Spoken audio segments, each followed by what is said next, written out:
The 6th graders of Sacred Heart School wish to thank Mosier Construction of Fremont for their generous local support of our edition of New 6, and the other friends of this broadcast who provided additional funding. Hi! We're the 6th grade class of Sacred Heart School!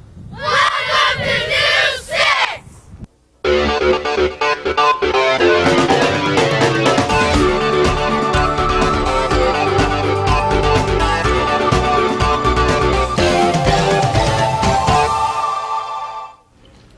Welcome to this week's edition of News 6. Today's program is brought to you by the 6th grade class of Sacred Heart School. Sacred Heart is located in Fremont, which is in Sandusky County. Founded in 1829, our city currently has a population of 19,000 people. The Costume Holiday House in Fremont has more costumes than the town has people. At last count, they had over 30,000 costumes in stock. Reporter David Miller takes us to a place where there's always something to wear.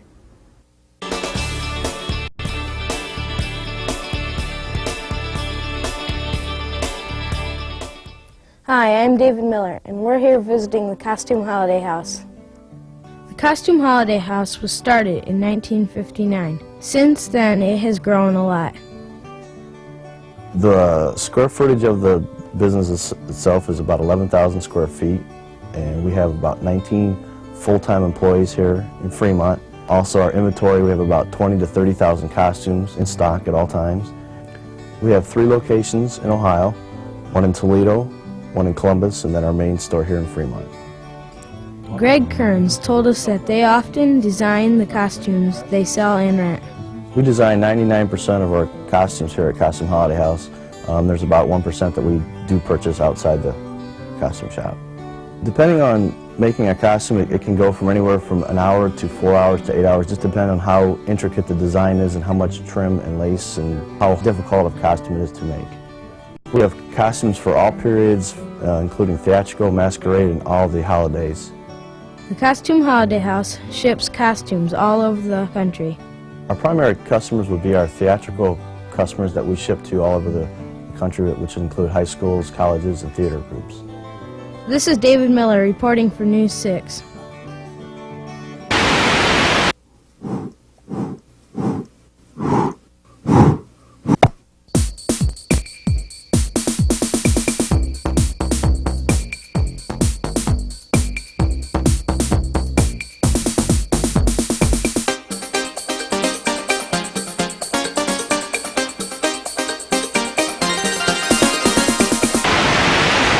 This area of Ohio is known for its rich farmland, but not all farmers grow things like beans and corn. For some farms, the main crop is the holiday spirit. Reporter Jared Dickman explains.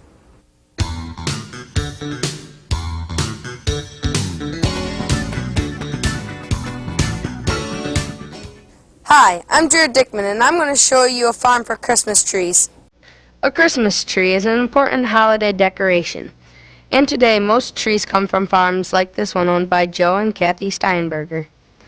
Christmas trees became popular back in the pioneer years when they would celebrate Christmas.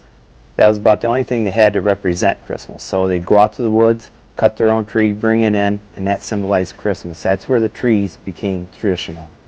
Choosing a tree from a farm can be a lot more fun than buying one off the lot. The big thing that people enjoy about picking their own Christmas tree is the experience.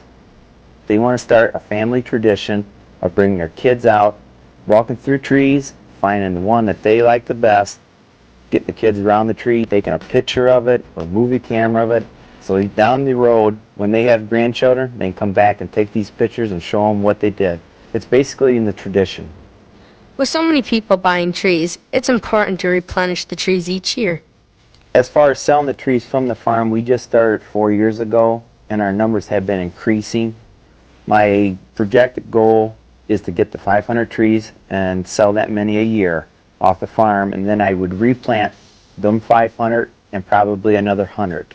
This is Jared Dickman reporting for News 6.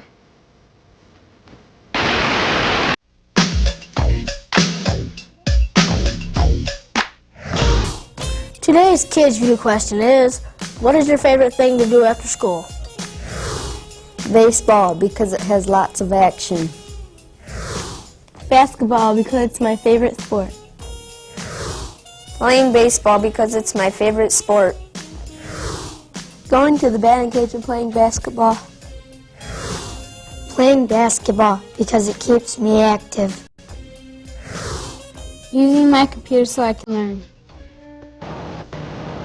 Hello, this is the front of our school, Sacred Heart Elementary. This is our playground in the fields that surround our school.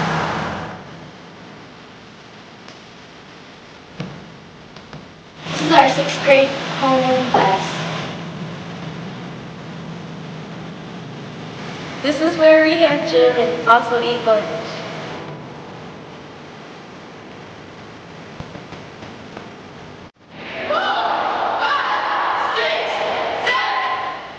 This is our school library, and that's a quick look at our school.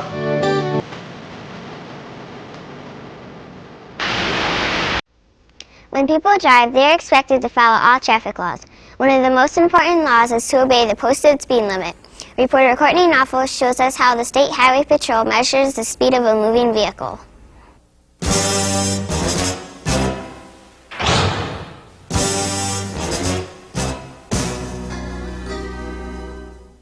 Hi, I'm Courtney Knopfel, and I'm here to tell speeders to watch out. Today, the Highway Patrol uses high technology to catch people who are speeding. Controlling the speed limit and ensuring that vehicles are traveling the speed limit is one of our primary functions, for the simple reason that speed is a top cause of both fatal crashes and injury crashes in the state of Ohio. To ensure accuracy, the officer must learn how to use the equipment properly. We do have to prepare the radar and the laser, both units, before we go on our shift, before we start patrol, and any time that we shut the unit off during our shift, and also at the completion of our shift. The method that we use the most is probably the radar unit, simply because we use that in the moving mode, where we can be going down the highway and checking oncoming traffic towards our patrol car. Lieutenant Vitt says that helping drivers observe the speed limit is very important.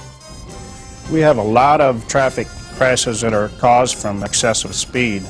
Last year in 1996, approximately 21,000 traffic crashes occurred in the state in the rural areas, and over 20% of those crashes were caused by excessive speed. This is Courtney Knopfel reporting for News 6. That's all for this program. Be sure to watch next week for another edition of News 6. Goodbye.